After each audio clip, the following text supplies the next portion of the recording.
It's time for Our Android Week with Alan Furstenberg in New York, Bruce Turner in Lynchburg, Virginia, Duke Carrico somewhere in BF, Tennessee, Michael Banks joining us from Augusta, Georgia, home of the Masters, and Nate Swanner from Android Authority's secret outpost in Portland, Oregon.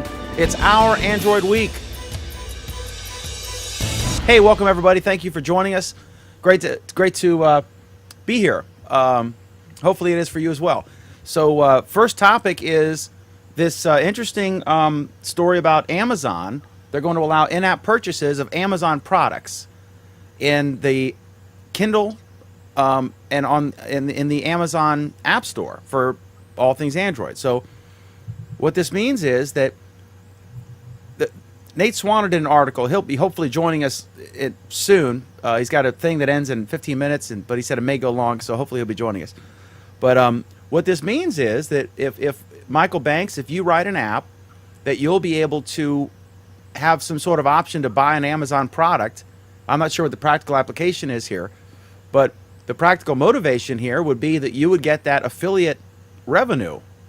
So I think that provides a big incentive for folks to do it. So, Michael, why don't you tell me what you think about this? Is this going to result in a bunch of bloatware and apps, or is this going to result in cool new features and revenue and more free apps because they're going to make revenue this way? Probably much more so than ads, or a combination of those things. I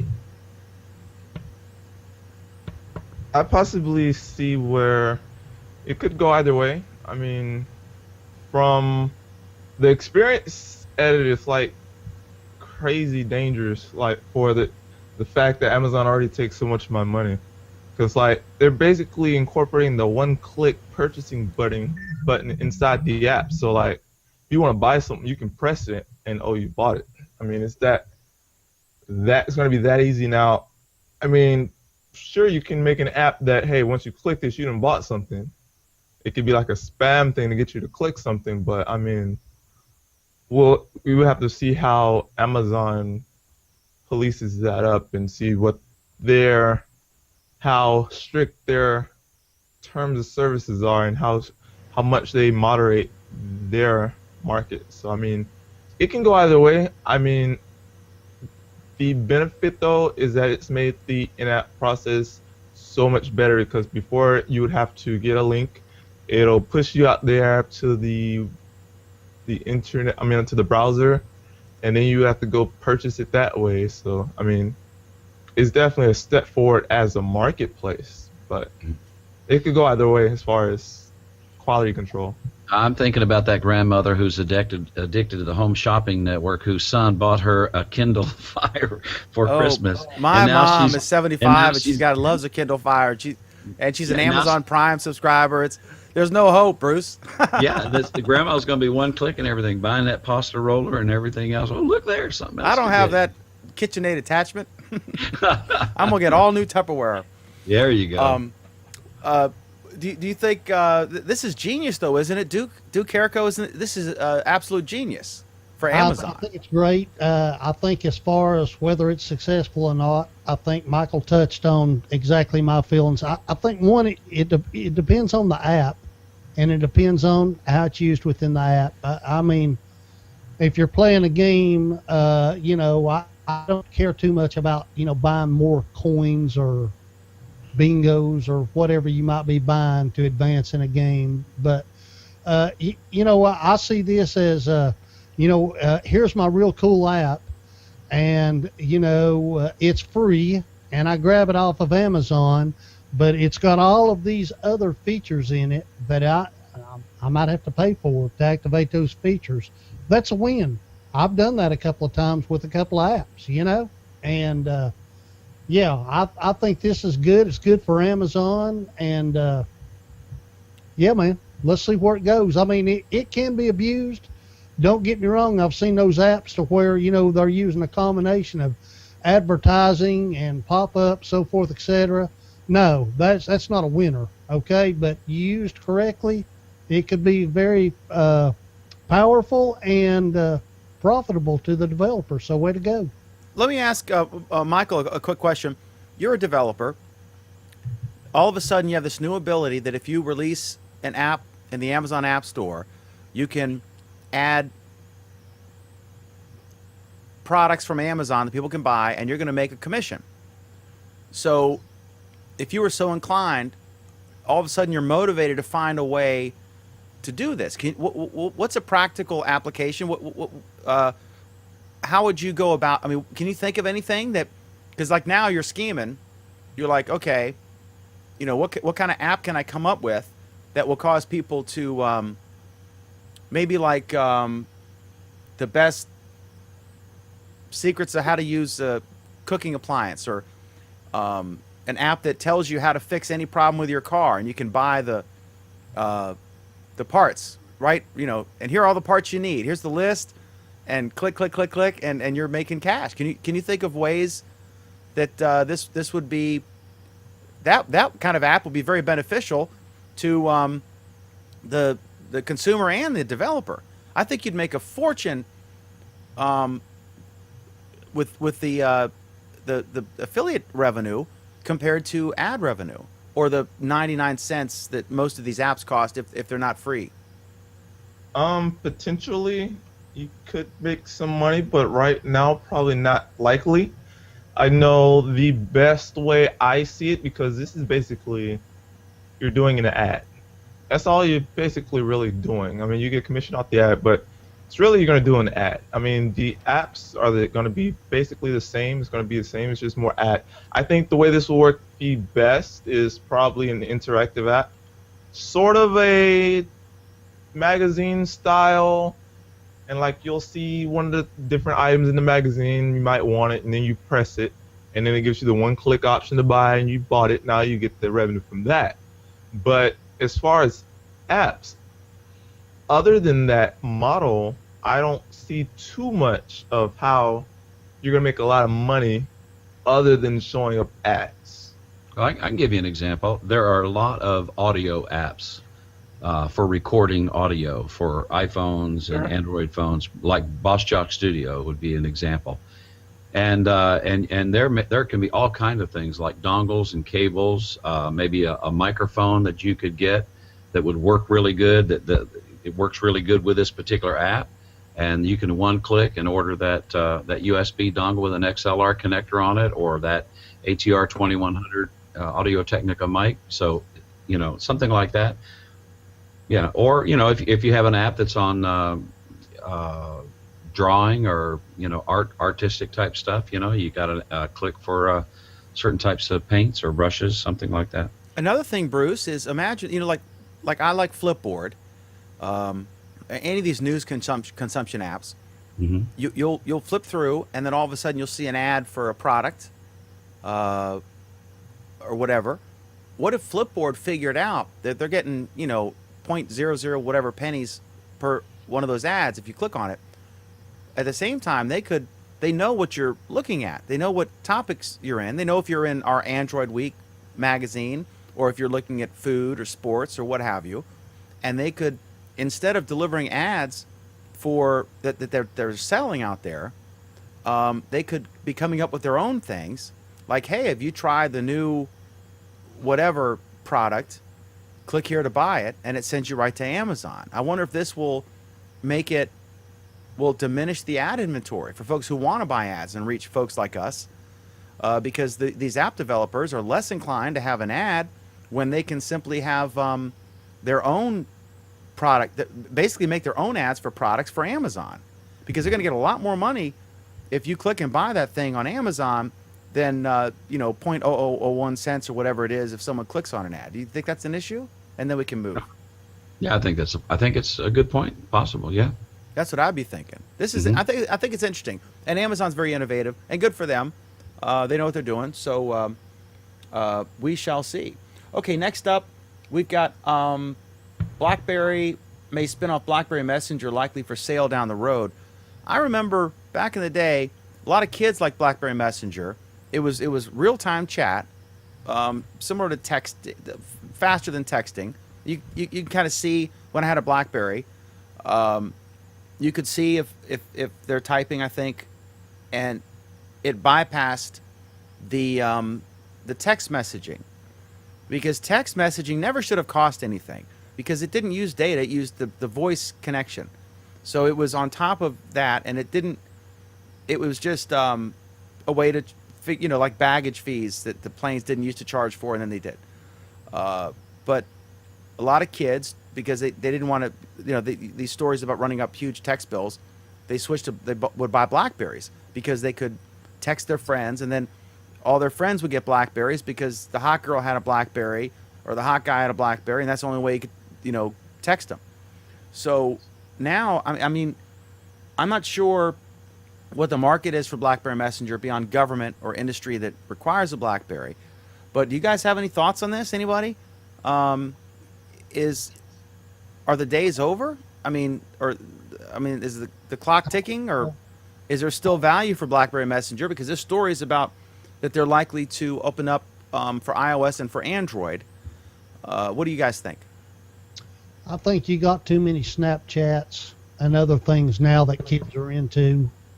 I don't really see, it's BlackBerry as a platform is dying in enterprise, and people in enterprise are moving on to other devices, even Windows Phone. Okay, so yeah, I think that BlackBerry Messenger is something that once was great. It's not necessarily valuable today. Bruce, you used to have a BlackBerry, didn't you? No, my wife had a BlackBerry. But my comment would be, and I base this on Nate's article, which it will be in our show notes, it's really too little too late. Just like he mentions, popular messaging apps like WhatsApp are light years ahead of BlackBerry Messenger in regard to user numbers. And so asking people to make the switch would be a tough proposition. And so I believe it's too little too late. I don't see much value in it. Michael, did you ever have a BlackBerry? I did. I had a few Blackberries. I was like a BlackBerry nut before Android came out, because I was still into hacking phones and stuff like that, or cracking phones as they used to call it back then. But BlackBerry Messenger was a neat kind of thing. I think like everyone else has said, nowadays it's not hard to do what BlackBerry did back then. Basically bring like Yahoo Messenger to the phone easily. Because that's where everyone had a BlackBerry, but nowadays no one has a BlackBerry. So now it's Android and iPhone, and they're making things cross-platform. So I mean, that's another incentive not to go BlackBerry. BlackBerry missed a chance to make it all cross-platform a long time ago, and keep up to date with BlackBerry Messenger. They could have made it its own product, and it probably would have still been around to do even better than what it's doing now. Yeah, you could be proprietary if you got the goods, like Apple, but BlackBerry stopped delivering the goods and they remain proprietary. Not even that. Yeah, they remain proprietary, but they didn't change anything. It wasn't enticing or appealing anymore, and you could only have it on the BlackBerry, which was going down. So when that goes down, Messenger goes down. Absolutely. Okay, so there's a new Samsung tablet. The headline here is "Built with your toddler in mind," and it's certainly accurate here. This is from The Verge, Dan Seifert. This is the new Samsung tablet. It's the Galaxy Tab 3 for kids, and it's a variant of the earlier Galaxy Tab 3, which was designed for kids. The specs are not fantastic, but that's fine. Your kid's not going to know the difference between, Super HD and HD or whatever. But it's durable. And you've got some of the controls that you have with the Kindle Fire HD, where you can control how much time the kids can play games versus study and that sort of thing, and limit access, obviously, to some of the stuff you wouldn't want your toddler.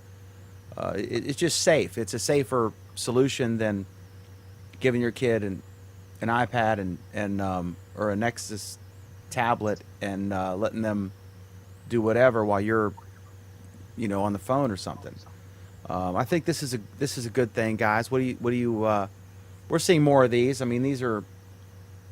I think we've talked about 2 or 3 of these kid tablets. I like the competition. I like the more people in the game to come up with better features. Here's my deal on this. I don't know if this particular one is what I'm looking for. Okay. The word is indoctrination. Okay. Kids at 10 or 11 years old, do you know what their parents buy them? They buy them iPod touches. Okay. For birthdays or Christmas. And these kids use these devices not just to listen to music or to watch videos, but to communicate with other kids their age. Okay. Nothing in the Android platform exists for that. It's iOS or nothing. Okay. Nate Swanner and we've argued about it. You know, I tell Nate, Android needs an MP3 player. They need something like the iPod Touch. It doesn't need to be the Samsung Galaxy MP3 players that Samsung did a poor job of supporting. Google needs an MP3 player. Nate says you're crazy. You know, he says, this is my phone. This is my MP3 player. I hear what Nate's saying, but you're missing a whole demographic here. So yeah, if something like this is running Android, if something like this is, get the kids used to the platform, the operating system. As they move along, they're going to be familiar with it. That's my argument. I'm totally 180 of that. I'm with Nate. There was, back before the iPod, I mean, there was like dozens and dozens of MP3 players that were just MP3 players. And once the iPod came out, it was only that one. It only worked when it was one device. I mean, competition, yes, is good, but me personally, I want one device that does it all. I don't want a dedicated device for each thing. Hey Nate, I'm sorry, Michael. I agree with you. That's what I want. But if you have 3 kids and it's Christmas time, I'm talking about 9 and 10-year-olds. Well, actually, we're not talking 10, 11-year-olds. We're talking toddlers, you know. And here's another thing about this. You know, I like the way this looks. If they're going to design something for toddlers, I think this is attractive. And you and I were just talking about something else, dude. What about you put IP webcam on this thing and you got a way to watch your kids play and what's going on there? I mean, you could do a lot of things, with this that would be helpful in child rearing, not the least of which is maybe teaching them how to read with phonics and, and color and stuff like that. So, I think it's got some potential. I mean, obviously the advantage, Bruce, is you're exposing them to computer technology, and you don't have to constantly supervise them. It's a gated environment. Mm-hmm. So yeah, like I said, I like to see more of this stuff, and I say bring it, and keep competing with each other, and come up with better features and better controls for parents, better tracking and reporting for parents, etc. And we're seeing innovation there, so that's great. Okay, so the Galaxy Gear is reality. That's Samsung's smartwatch, and that's going to be unveiled on September 4th. And it's not a phone. There's several articles about this out there, and this one is from the Korea Times. Nobody has a picture of it, of course, because it's not unveiled yet. But it won't have a flexible display. And I think we've talked about this a number of times. I'm for it. I'm for basically a notification interaction device on my wrist. I think that would be cool. It's something I would buy. I'm waiting for a good one to come out. I prefer a pure Nexus one, but if Samsung comes out with a good one, for $200, why not? I think, Michael, you're the only one who hasn't weighed in on this. Alan thinks it's crazy, and isn't at all, doesn't find this at all appealing.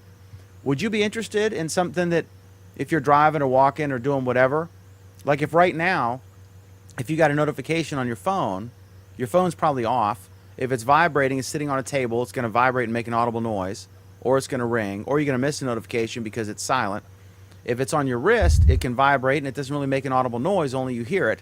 And then you can real subtly, like, yeah, Dan, blah, blah, blah, blah, blah, blah, and kind of see like, oh, okay, it's Dan, so I can ignore that one. Or it's my girlfriend, I better, hey, what's up? And probably some things like, hang on, I'll call you in 5 minutes, or, are you at all intrigued, Michael, with the notion of some sort of smartwatch? Not at all. I think the same thing. Looking down just like that, I can just as easy look at my phone with the same notification, and then do more and go. I'm still on the thing. I want one device that does it all. Bruce, what do you think? I'm not into the watch. Haven't been for a long time. I am though. I'm a watch guy, but I Yeah. don't want that watch. Duke, gotta be a save me watch from guy. myself. Well, one thing that really scared me, I was hunting for the article. It was actually, I think Nate wrote it. The way the Korean Times wrote the article, all I can remember, Lee, the Samsung executive, just the way that it was worded, it led me to believe this is very, very, very much a beta product. Well, that's not encouraging for early adopters. At least it's not a $1,500 beta product. Yeah, well, that's what really bothers me about it. I mean, he basically, I can't remember now the way he worded it, but it was kind of, like I say, the way it was worded, it just really led me to believe that this thing is really not ready for prime time. Well, I stand alone in enthusiasm for this product. Well, you know, I don't think you stand alone. I mean, you may stand alone here tonight with us, but obviously these companies got the money. They've been doing a lot of marketing and research on this thing. They believe, Apple does, Samsung does, Microsoft does, Pebble does. They believe there's a market for this thing, and they must know something that I don't know. I mean, it doesn't strike an interest with me, but certainly there wouldn't be these many companies working feverishly to bring a smartwatch to the market unless they believe there was a market for it. Who that market is another question. Okay, so all four of us are going to rush out with Alan leading the way and purchase a smartwatch as we approach the end of the year. Okay, so next up, Google responds to claims that they intentionally blocked AllCast. Now, if you have a Chromecast, as I do, and my good friend Craig Shipp does not have, but I have one, then you can stream Amazon and Chrome tabs and YouTube to any television that has HDMI as long as you're in the same Wi-Fi neighborhood, right? So, Michael, tell me, there was a big uproar because the AllCast I guess would allow, I think didn't he reverse engineer it? The API or you can explain this better, but he did something that he wasn't supposed to do. It's in beta, and the new version of the SDK or the API or whatever blocked his app. And then they said, like, we're going to allow stuff like this once we're live, but right now you got to play by the rules. Is that a fair description of what happened here? Sort of. Basically created an app that, with the way Chromecast works, it sends a link to pull the content from the cloud. So basically, he created the app to send a link to the Chromecast to, on the Wi-Fi, pull the content from your phone to the Chromecast. So it basically allowed you to share pretty much anything you had access to on any of your Android devices. So you could cast the video that's on your phone, you could cast the picture. And I mean, I watched him do it and I downloaded the app too, but what Google seemed to have done, I mean, there's no rule or anything like that that I've seen that says you can't do this because it is in beta. I mean, they haven't,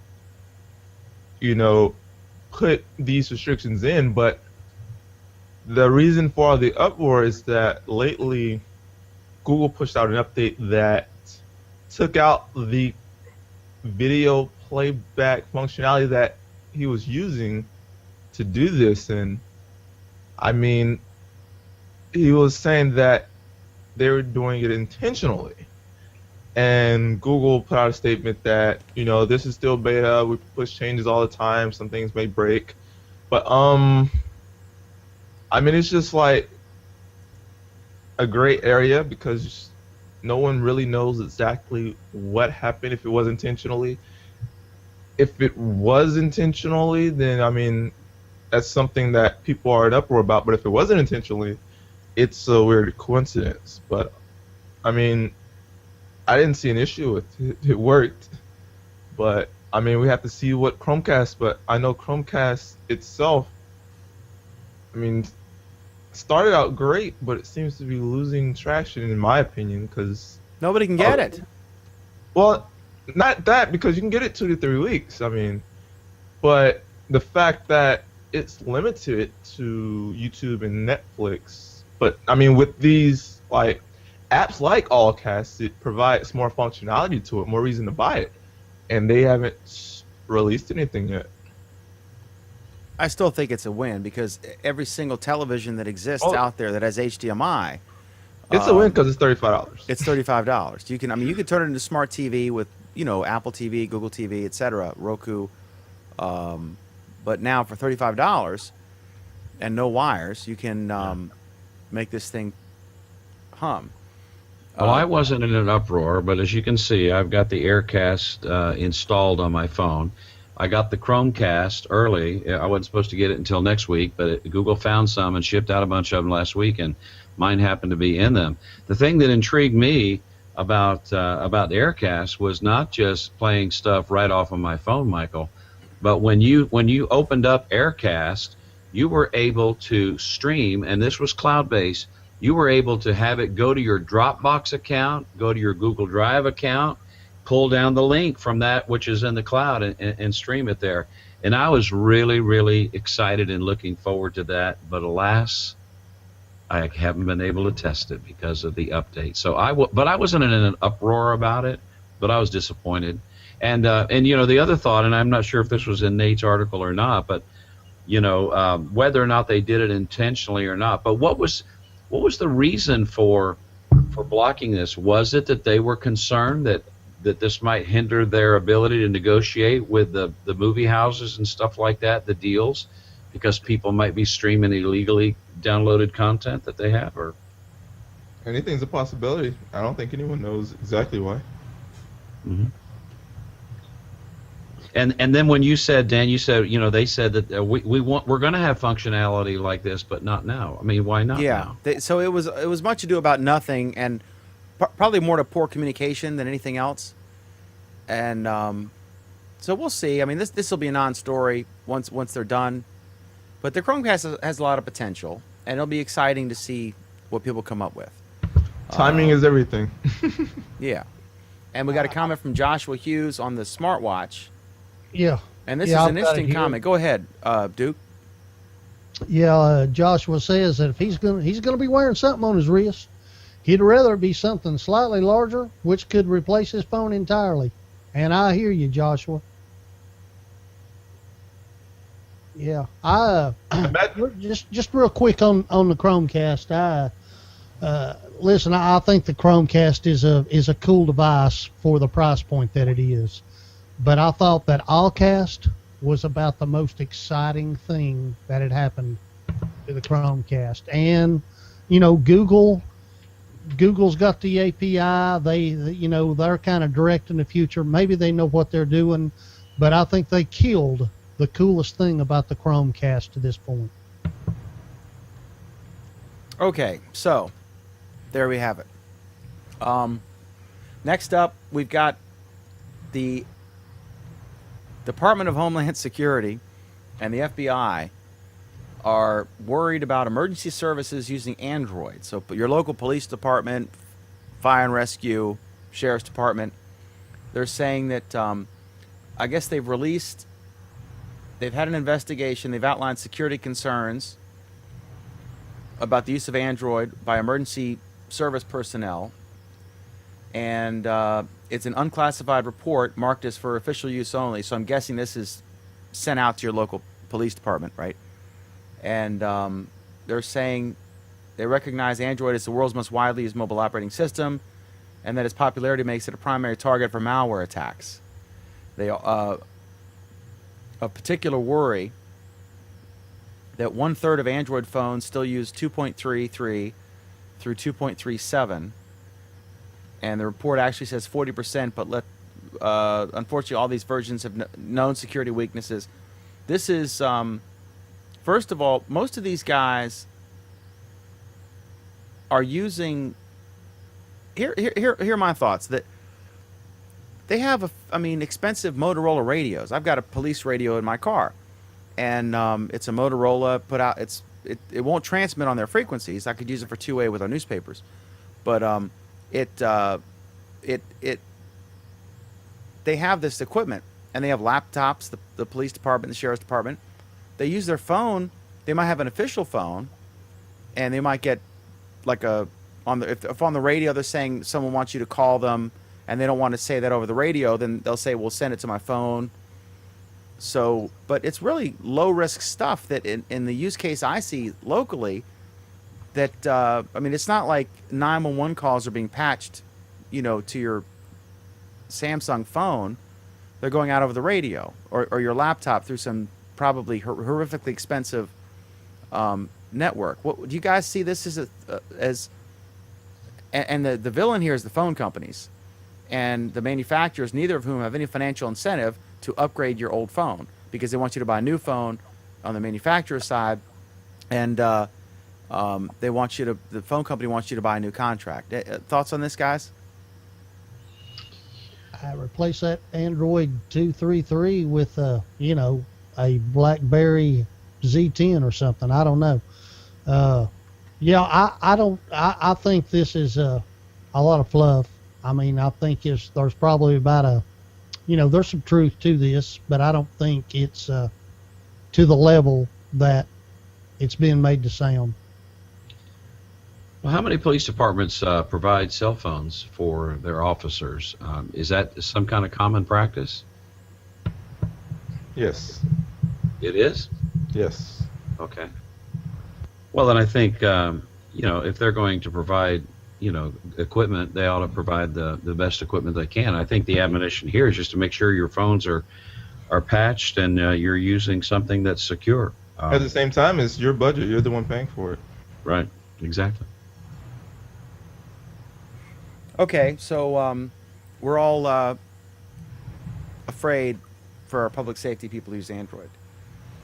All right, next up, Eric Schmidt.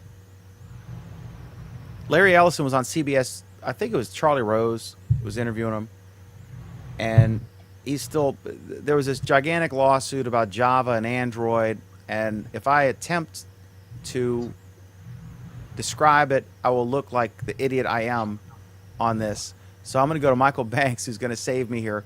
Explain what the dispute is about Java and Android from Larry Ellison, and the court has ruled that Google was right and Ellison was wrong, is my understanding, and Ellison's bitter about it.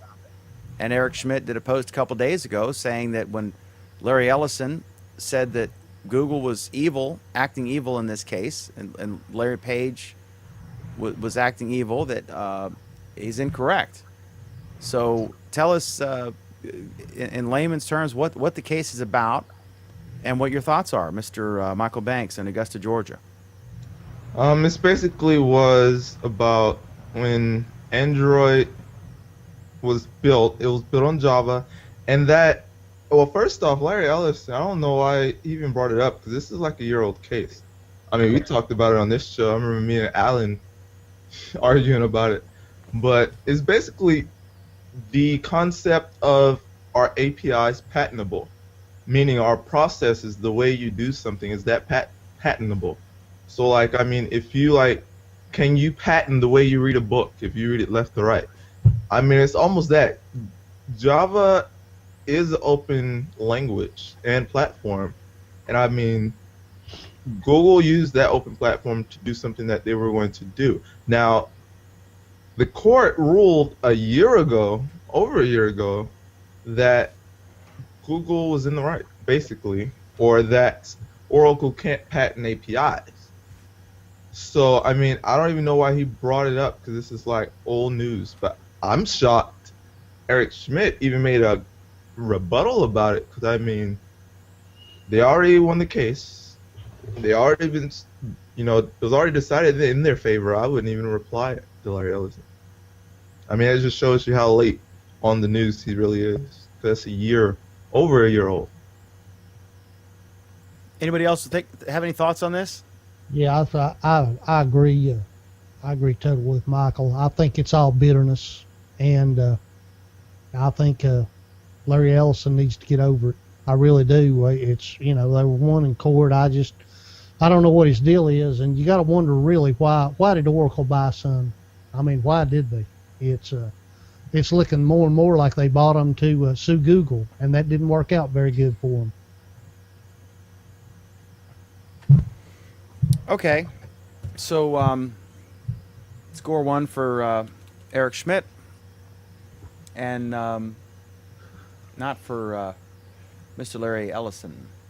Okay, so next up, our recommended apps of the week, and I guess Bruce is first. I've been setting mine up. If you see, I've got a teleprompter behind me here. Right. I'll get mine ready because I'm gonna. We are really excited to hear about that as well. Yeah, I'm going to show you this. So go ahead, Bruce. What is your recommended Android app of the week? Well, it's an app called Sanity. I was talking to Duke earlier. I can't remember. I looked all through the notes and did a search to see if anybody had talked about Sanity before. And I don't know. I think I heard about it from Nate. I'm not sure whether it was a part of a show or not. But I have a particular situation. I won't get into the details where I was feeling the need to be able to record phone calls from a certain party. Now I'm on a WikiLeaks page right now, and you have to be careful about this kind of thing because there are some states that are known as all-party notification states, and Florida is one of those states, California, Connecticut, and you can just do a search for this in Wikipedia and you can find this. And then there are some states that are one-party notification states.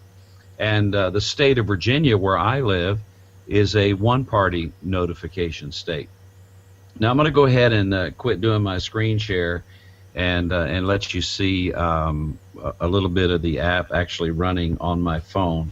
So let me go ahead and do that. This is a very, very powerful app. I don't have time to go over everything that it will do, but you can see you have there's recorder things, and you have call blocker where you can block incoming calls and SMS filtering out the phone number of the caller. There's a feature called Announce Caller where it will speak the name of the caller when you're receiving a call or an SMS message. There's an urgent call function where you can choose what phone numbers your phone will be able to ring or vibrate when you have it in silent mode. So there may be certain people that, like maybe you've got a situation going on, you've got an invalid parent or whatever, and you want to be able to get urgent calls even if you're in silent mode, and then auto answer and so forth. But when it comes, the main reason I was interested in this was recorder, and so you have to check to enable recorder down here if that's what you want to do. And I like this because I can tap on this and it highlights it, makes it a little easier for you to read and follow along. You can pick the audio format, what you want it to be. You can do the audio source, like for instance, you may be using the microphone on the phone, or you may be using a Bluetooth device. If so, then you can set what you want the audio source to be. One of the most important features here is automatic start. You got to be really careful about this. If you choose automatic start, then every time you're doing a phone call with somebody, it's going to record, and that can really start taking up space on your phone. So I don't use automatic start. I did have it set to automatic start here recently with a particular situation I'm not going to get into describe. But when automatic start is not selected, when your phone rings and you get a call, in your notification area, you'll see the Sanity icon. All you got to do is drop down your notification and you can manually start the recording. But be forewarned that you need to know whether you're in a both parties notification or a all party notification or a single party notification state when it comes to recording calls. I have recorded some calls. I have submitted them to an attorney in a particular situation, so that that there, whether or not it could ever be used in a court of law is another thing. But to document some things, I thought it was important. So Sanity is my app of the week. Cool app. I made a note of that, Bruce. That's I'm gonna check that out. That's really nice. Awesome. Sanity. On many levels, that's a great idea. Yep. Okay, so my app is called Android Prompter, and it's a teleprompter because, as you folks know, I do web TV shows. I do Google Plus Week, and I do Our Android Week, and occasionally I'll interview newsmakers, and I got some real good ones lined up soon. But I found when I have a big guest, like every year we interview Vic and Dotra, and you want to kind of have your act together when you get someone like that, because he only does like 3 shows a year, right? So you don't want to screw it up because a lot of people are watching. So there are times when you want to use a teleprompter. Now what this is, it's a free app that will run standalone on any Android device. It will also work in master-slave mode if you purchase that option for Bluetooth, and it costs €1. So it's right now I think it's like $1.37, and you got to buy it on each device. So I got $2.60 in this, $2.70 whatever, $2.70, and I have a teleprompter. Now I have a real teleprompter that's big and heavy and bulky, but for field use this is perfect. So I'm just going to demo it. This is the stock thing. There's a couple ways you can use it, and I'm going to actually load. I'm going to show you how easy this is. You have a standard text file, so I'm going to open file. And I'm going to pull up the actual Vic and Dotra interview I used in 2012, and then I'm going to go to the top. I guess it remembered where I was before. I'm going to hit the home key, and I'm at the top. And then there's a couple ways you can use it. One way is the way I like to do it. I would go like this. Hi, now I'm looking here, but this would not be behind you, obviously. This would be behind the camera and above it. And if the camera's about 5 feet away, you really can't tell that the person's reading, and you can't tell that they're really looking just slightly above. Like right now I'm looking like, this is a test of the emergency broadcast system. I don't know how well you can tell I'm not looking at the lens. I'm looking just above it. But it's close enough, close enough for government work. So the way I do it is I would go like this. Hi, I'm Dan McDermott, your host in Bentonville, Virginia. And then I would, born in, and I would do it manually like this. Born in 1968 in Mumbai, Vic and Dotra says he fell in love with the power of software at the age of, but I would be looking at, there's a delay because I'm watching the video thing. But the other way you can use it, you could use a standalone for free and test it now. You just touch it, and it goes. And you can increase or decrease the speed by using your volume control. Oh, that rocks. Ooh. You can slow it down like this, and then, lured by the power of search, Vic and Dotra decided to leave Microsoft in 2006 after a year of charitable work. And then if you get behind, just touch your screen. If you get behind, just touch your screen. I'm trying to get it to where you guys can see. If you get behind, just touch it, and it pauses it. And then when you catch up, right, you can also adjust the font's size right up here.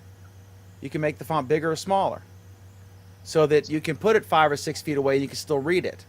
Now, it takes some experimentation. Basically, what you want to do is you want to have your camera. This is a Vixia, Canon Vixia camera. That's what I use. I got 3 of these. And you would put it just nudging it, right? And then you make your font as big as whatever you want. And then you got your camera and you're kind of looking just above it. And again, if the camera's real close and I'm reading like this, you can tell, right?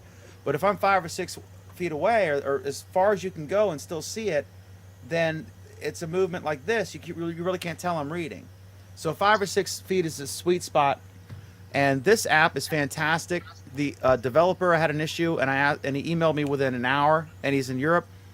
But it's fantastic. It's simple.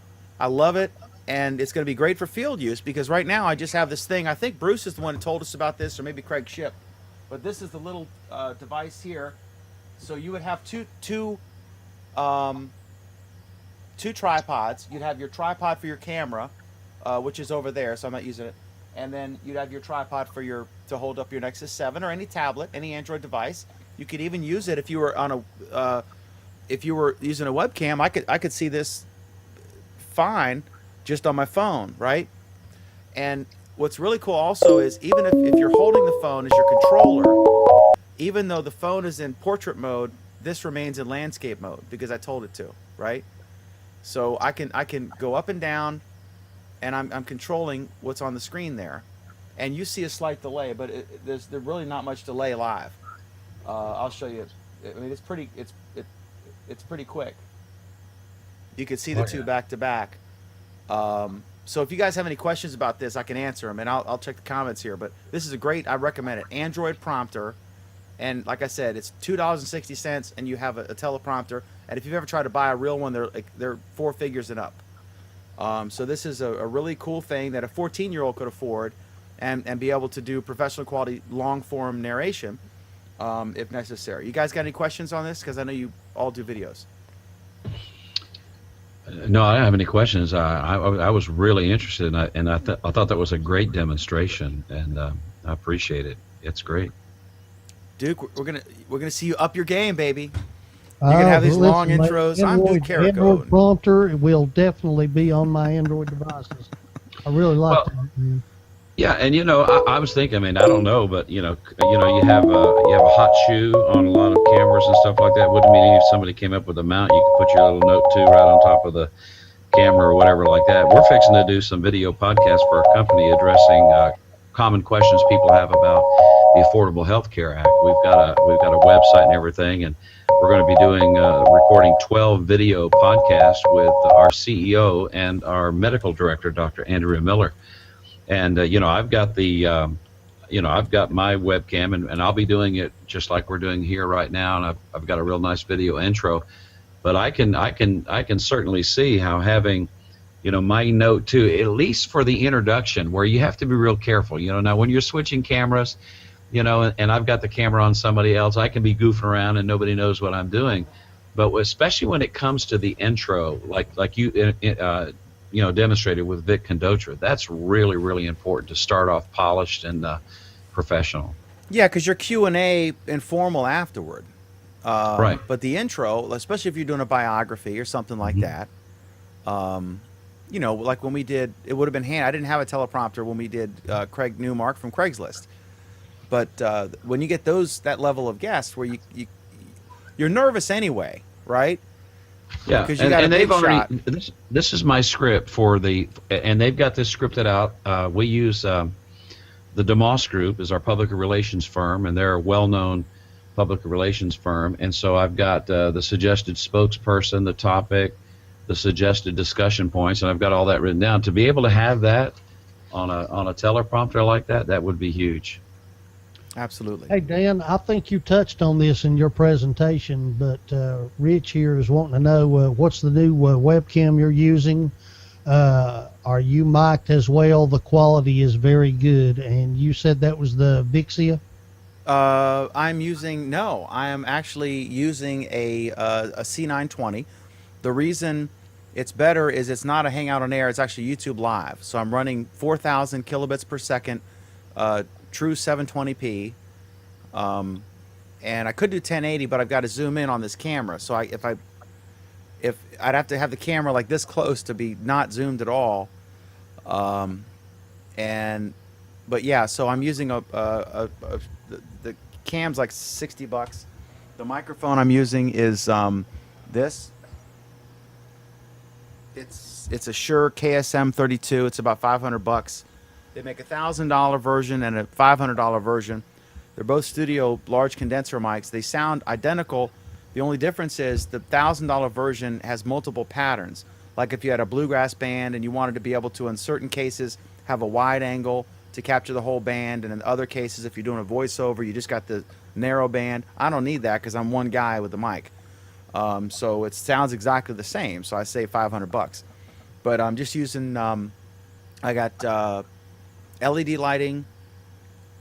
What are the squiggly bulbs? CF. Compact fluorescent right. tubes or bulbs. CF something. I used to use the fancy lights, and I've got. I can show you that. Here's a 750 watter.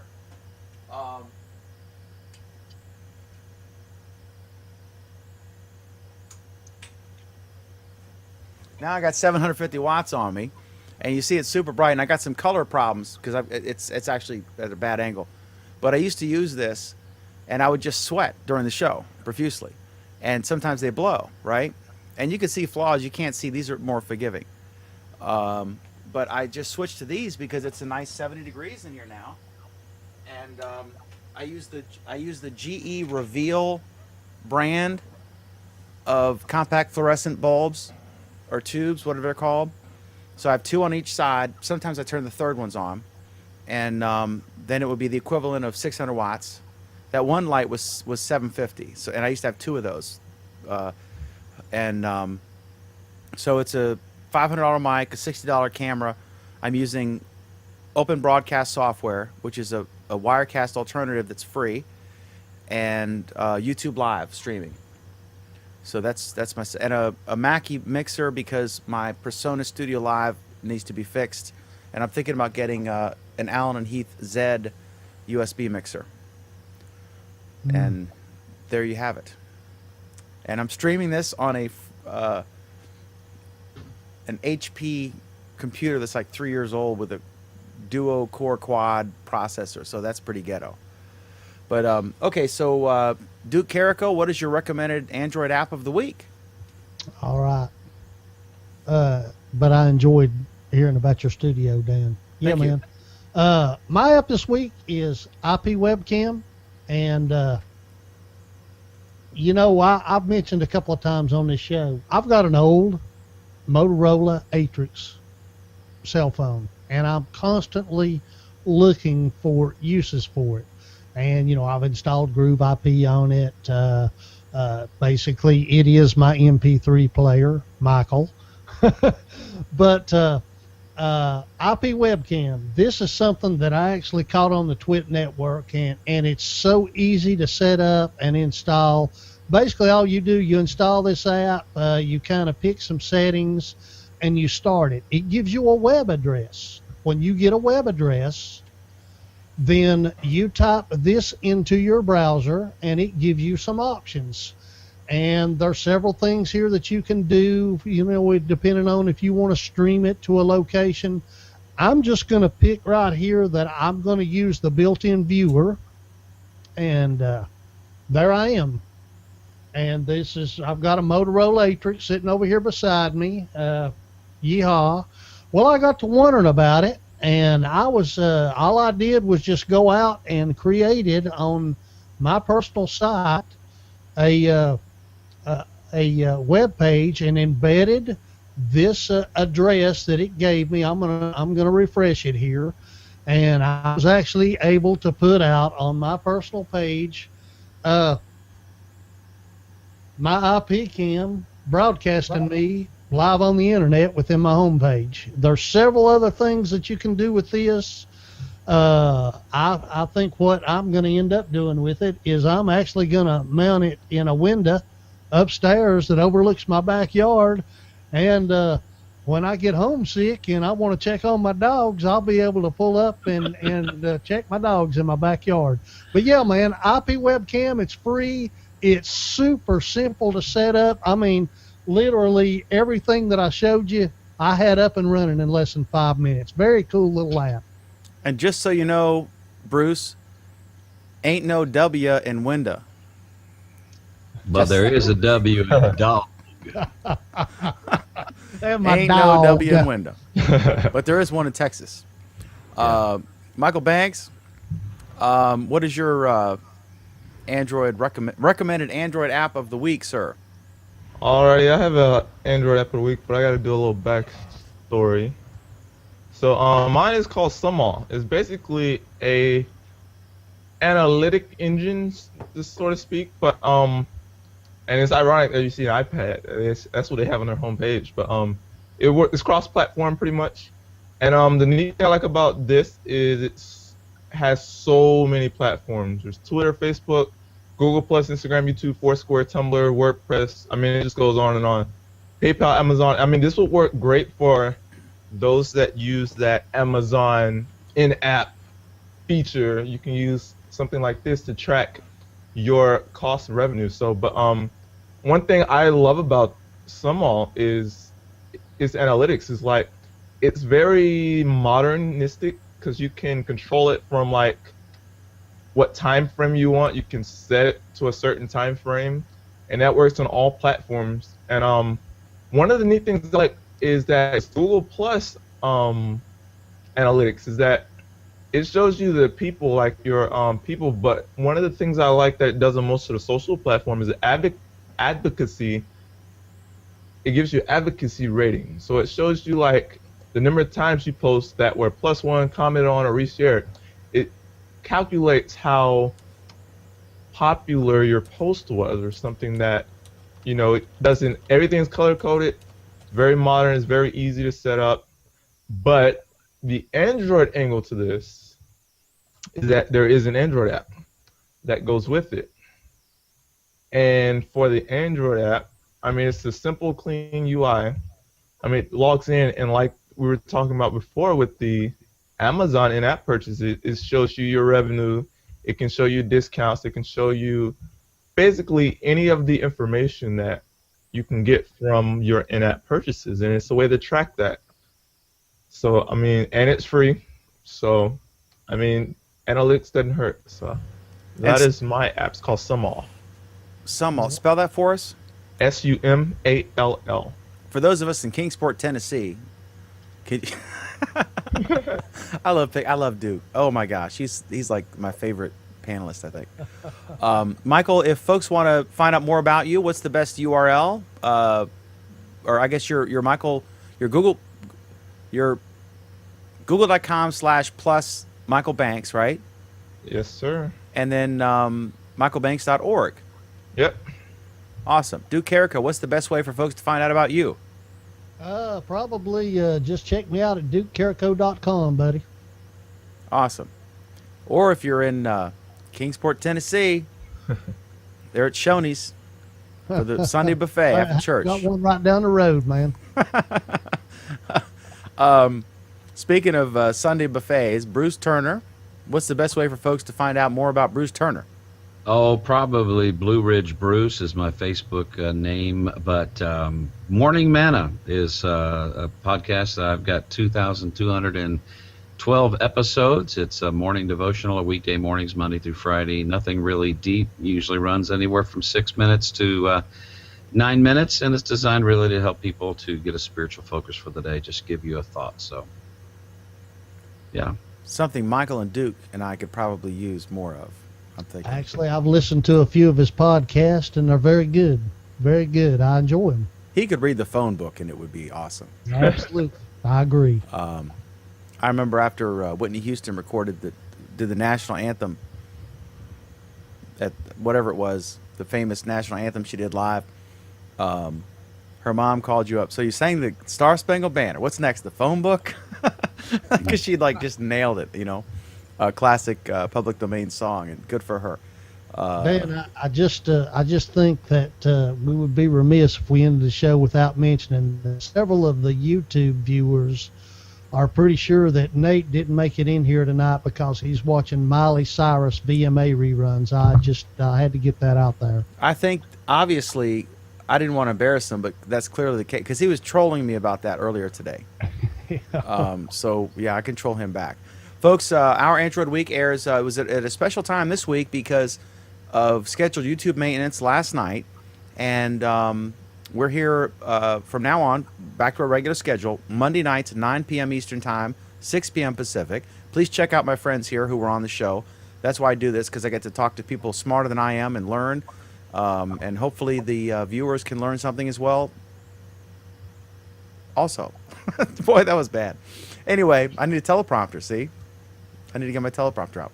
Anyway, we'll be back every Monday, 9 p.m. Eastern and 6 p.m. Pacific, YouTube Live. Google Plus Week is every Friday at 8 p.m. Eastern, 5 Pacific. We want to thank you all for watching. And until we meet again, I want to wish each and every one of you a wonderful Android Week. And I'm